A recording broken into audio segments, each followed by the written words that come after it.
আসসালামু আলাইকুম। ভালো আছেন?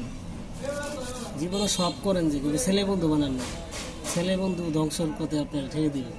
আর মেয়ে দেখেন, একটা মেয়ের ভালো বন্ধু প্রথমে যায় গলা ধরে, বান্ধবী ভালো আছিস। আর ছেলে বন্ধু আজকে যদি 10টা টাকা খাওয়াইন তাহলে আপনি ভালো, 2টা সিগারেট খাওয়াবেন আপনি খুব ভালো, আর না খাওয়াইলে আপনি পকে। দেখেন আমার বন্ধু ধ্বংস করে দিছে। শেরপুর থেকে ঢাকা পাঠাই দিছে বন্ধুর কারণে। শেরপুরের লোক ভালো, বিশ্বাস করছে, বিশ্বাসের প্রতিফল আমায় দিছে। দোয়া করবেন যাতে আমি ভালো থাকি, আপনাদের সুন্দর সুন্দর ভিডিও দিতে পারি। সব করবেন কিন্তু ছেলে মেয়ের সাথে বন্ধুত্ব করবেন না। ছেলে মানুষ ভালো না, মেয়ের বন্ধুত্ব টিকে বেশি, ছেলের বন্ধুত্ব টিকে না। দেখেন আপনি